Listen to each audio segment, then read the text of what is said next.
اور ڈرو اس وبال سے جو تم میں سے صرف ان لوگوں پر نہیں پڑے گا جنہوں نے ظلم کیا ہوگا، اور جان رکھو کہ اللہ کا عذاب بڑا سخت ہے۔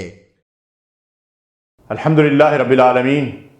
والصلاة والسلام علی سید المرسلین نبینا محمد وعلی آلہ وصحبہ اجمعین، اما بعد، اعوذ باللہ من الشیطان الرجیم، وما کان اللہ لیعذبہم وانت فیہم وما کان اللہ معذبہم وہم یستغفرون۔ اور اللہ ان کو اس وقت تک عذاب نہ دے گا جب تک آپ صلی اللہ علیہ وسلم ان کے درمیان موجود ہیں، اور اللہ ان کو اس وقت تک عذاب نہ دے گا جب تک وہ استغفار کرتے رہیں گے۔ محترم ناظرین، گفتگو کا موضوع ہے استغفار کی برکت۔ استغفار کا مطلب اللہ کی طرف بار بار رجوع کرنا، اس سے اپنے گناہوں کی، اپنی خطاؤں کی بخشش طلب کرنا ہے۔ اللہ کے حبیب علیہ الصلاۃ والسلام جو معصوم عن الخطا ہیں، فرماتے ہیں کہ میں دن میں 70 مرتبہ سے زیادہ، اور دوسری روایت میں ہے کہ میں دن میں 100 مرتبہ اللہ سے استغفار کرتا ہوں۔ قرآن مجید اور سنت رسول میں استغفار کی بڑی ترغیب دی گئی ہے، لیکن اس استغفار کا مطلب صرف یہی نہیں ہے کہ ہم صرف زبان سے استغفر اللہ پڑھتے رہیں اور اپنے عمل کی اصلاح نہ کریں۔ استغفار کا مطلب یہ ہے کہ ہم بار بار اللہ کی طرف رجوع کریں، اس سے اپنے گناہوں کی بخشش طلب کریں، اپنی خطاؤں کا اعتراف کریں اور اپنی زندگی کی اصلاح کریں، اور ہر وقت اس کے لیے فکر مند رہیں کہ ہم سے جو چھوٹی بڑی غلطیاں سرزد ہوتی ہیں اس کی فوراً اللہ تعالیٰ سے معافی مانگ لیں۔ اس استغفار کی انسانی زندگی کے اندر بڑی خیر و برکت ہے۔ اللہ کے نبی صلی اللہ علیہ وسلم فرماتے ہیں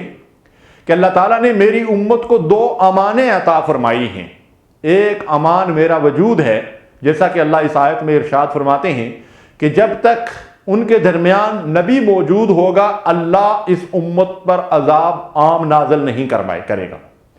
تو رسول اللہ صلی اللہ علیہ وسلم نے فرمایا کہ جب مجھے اٹھا لیا جائے گا تو اس کے بعد ایک امان باقی رہ جائے گی، اور وہ ہے استغفار کی امان، کہ اگر میری قوم استغفار کرتی رہے گی، اس قوم کے لوگ استغفار کرتے رہیں گے، اللہ سے اپنے گناہوں کی بخشش طلب کرتے رہیں گے، تو اللہ تعالیٰ ان پر عذاب نازل نہیں کرے گا، الحمدللہ۔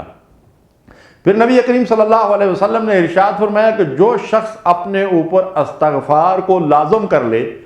اللہ اسے ہر تنگی اور مصیبت سے نکال دیتا ہے، اور ہر غم اور پریشانی سے اسے نجات دیتا ہے، اور اسے وہاں سے رزق بہم پہنچاتا ہے جہاں سے اس کا وہم و گمان بھی نہیں ہوتا۔ میں نے استغفار کی برکات کے بارے میں بہت کچھ پڑھا اور سنا ہے۔ بعض ایسی خواتین کہ جن کو حمل نہیں ہو رہا تھا، اولاد سے بالکل نا امید اور مایوس ہو چکی تھیں، کثرت سے استغفار پڑھنے کے نتیجے میں اللہ تبارک و تعالیٰ نے انہیں اولاد سے نوازا۔ اسی طرح بہت سے لوگ ایسے ہیں کہ جو زندگی کے بعض معاملات میں یہ سمجھتے ہیں کہ شاید اب ہم کامیاب نہیں ہو سکیں گے، لیکن کثرت سے استغفار پڑھنے کے نتیجے میں اللہ انہیں ان نعمتوں سے نوازتا ہے۔ قرآن مجید کے اندر سورہ نوح میں اللہ تبارک و تعالیٰ نے استغفار کی خیر و برکت کا ذکر کیا ہے، جس کا ترجمہ ہے نوح علیہ السلام اپنی قوم سے کہتے ہیں اپنے رب سے استغفار کرو، بے شک وہ غلطیوں کو معاف کرنے اور گناہوں کو بخشنے والا ہے۔ یعنی استغفار کے نتیجے میں اللہ تمہاری غلطیوں اور گناہوں کو معاف فرما دے گا، اور اس کے صلے میں وہ آسمانوں سے تمہارے لیے پے در پے بارش برسائے گا،